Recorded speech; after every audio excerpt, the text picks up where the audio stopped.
Hi everybody, welcome to today's video. I am starting off with my first true crime investigation.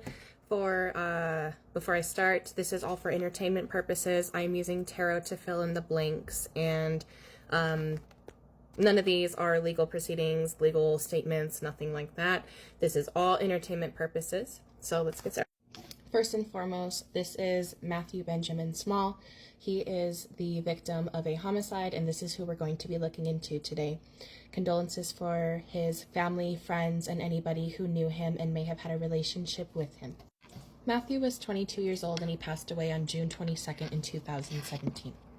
Matthew is very caring towards people, and especially when it comes to Mother Earth and the planet. It was very clear that he liked to take care of the Earth. He also got a bachelor's in fine arts, so very creative, intelligent, talented young man he was. Moving on, this is Kyle Emerson Horn. He is the one who has pled guilty as a murder charge towards Matthew Small's homicide case. It is said and has been ruled out by courts that he is the one who murdered Matthew. Kyle did plead guilty for the murder of Matthew, and he did have an insanity plea in this situation. So let's keep that in mind moving forward. Let's read up a little bit on the situation. Kyle Horn is charged with open murder, carrying a dangerous weapon with unlawful intent, and felony firearm. An autopsy on Matthew's body did determine that he'd been both shot and stabbed. A jogger in the Heritage Park trails was the one who did report Matthew's body, and it seems as though they'd seen his body about 6:48 p.m. Matthew's body was at the edge of a trail. It's said to be that Kyle was seen near Mr. Small's body, Matthew, and so that's when he was taken into custody. It says without incident, the deputy said. So this part's interesting. While there were activities at the time at Heritage Park's ball fields, the incident occurred away from those fields and there was no immediate threat to anyone else, according to the report. So, with that being said, our situation in question today, the anonymous reporter who sent me this case to look into wanted to see if Kyle is really the one who murdered Matthew. So, we're going to figure this out today. 232 and 212 on the clock. Remember, this is all with tarot. I was not there. This is nothing factual based. This is entirely through psychic ability. So let's take a look into both the people. So I'm just going to have that guy, mystery guy, chilling in the background here. So let's take a look into Matthew's and Kyle's connection with each other. Just so you know, to cut time down, because this might have a lot of stuff in it. I'm not going to be shuffling on camera. I'm doing that off camera. So I'm starting off with the relationship or the connection between Matthew and Kyle. The overall connection shows, that's interesting. I asked before the murder, but there was this indicates to me that there was something premeditated either spiritually or physically by the actual murderer. Now, what's interesting here is I have strength in reverse, which for me in this deck represents a lack of energy, not putting energy into. So this almost makes me wonder if the reporter who brought me this story is correct. Maybe it wasn't Kyle. So Matthew didn't see this coming, okay? This was not something that Matthew ever anticipated or thought. Matthew did not see Kyle as this type of person. Whether he is the one who did it or not. Kyle did appear to be somebody who had a chaotic energy, but they were very stubborn. They stood their ground. And just so you know, I'm not on anyone's side, so I'm trying to be honest about what I see here. Kyle was definitely a hermit. He was someone who was alone and isolated, maybe didn't have a lot of friends. Matthew was interested in figuring things out about Kyle, but he never really did. So I don't really know how close Matthew and Kyle actually were. It's possible that they knew each other because somebody offered to help the other person at first.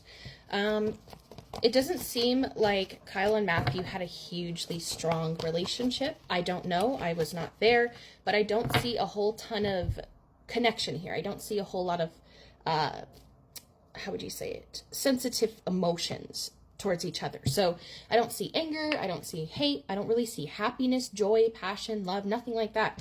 As a matter of fact, I see a little bit of carelessness here. So it's kind of like they didn't really care about each other. If they did, it wasn't a long-term thing, or maybe they knew each other for a long time but didn't actually like form a bond. I don't see them being very close with each other at all. Somebody might have felt stuck in the connection, or maybe just like stuck in moving forward. So like if somebody wanted to talk to the other person, they never really did very much because maybe they didn't know how to approach it. Okay, now check this out as well. I'm asking, what were Kyle's intentions towards Matthew before the murder occurred? One of the first things that comes up is investigation. So this card for me represents investigating somebody, looking into somebody or a situation. Now, at the bottom here, death is in reverse. So, especially in this context, this represents no, they were not planning on murdering Matthew at all. This was not a premeditated thing on Kyle's end, at least. So, it seems like Kyle did not want to help Matthew. Maybe Matthew was the one who reached out to Kyle and asked him for help with something. I don't know. But he either didn't want to ask Matthew for help, or he didn't want to help Matthew with something. But Kyle was kind of looking into Matthew beforehand. Why? Something health related. Either Matthew had a health issue that Kyle wanted to figure out, or Kyle had a health issue and maybe it drove him towards thinking towards wanting to investigate Matthew. Like if he really is insane, considered criminally insane, Kyle, he could have had very large mental health struggles, and that could have caused him to become paranoid about Matthew. I'm asking what kind of person Kyle is now, and this is very interesting to me. I get the health card upright. This means that Kyle was not an unhealthy person before this. Kyle successfully did not look further into Matthew, even though they wanted to. They wanted to investigate Matthew, remember I said that, but they chose not to in the end. And Kyle is showing up as being a healthy person. And if they did have health issues, they were not major, life-threatening, they were not terminally ill. They didn't have anything very quickly fixable. Okay, guys, verdict is out. What do you think? Was Kyle really the murderer? All right, the verdict I have is no. I do not believe, based upon entertainment purposes, that Kyle was the murderer of Matthew Small. I am getting no harmful intent. I am getting no physical activity, physical harm towards him. And I am getting reckless or careless actions, maybe heartache, maybe feeling upset, but I am not getting physical harm towards Matthew. The anonymous reporter who sent me this story also did suggest somebody else that could be involved in this case, and I also got a no for them. So let's figure out why Kyle was convicted.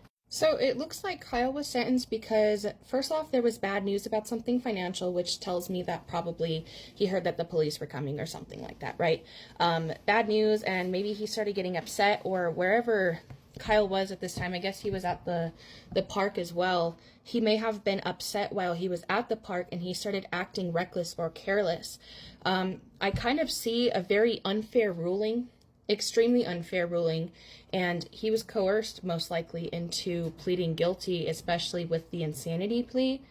I see confusion, and he must have been doing something dumb. Like maybe he was holding a knife or a gun in his hands, but he wasn't the actual like person. Like he had it and he was doing something. Like let's say he was caught with a knife in his hand. He didn't change that, so he didn't like put it away.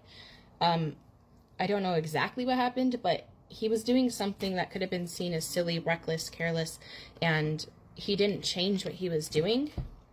But he doesn't appear insane at all. He doesn't appear mentally ill. He seems very coherent. So I wonder why they gave him an insanity plea too. I believe the real suspect to be a person who has mistreated Matthew in the past, somebody who is very reckless and careless, very narcissistic, or possibly in a negative position of authority, meaning they abuse their authority, so they could be authoritative and abusing that power. I also believe them to possibly be married. This is somebody who may have lived near Matthew or could have been a distant family member, and they most likely did this out of fear or paranoia, and definitely dark casting. So that's all I've got for this. We end with a no. I don't believe Kyle was the one. If you guys have any information, definitely reach out.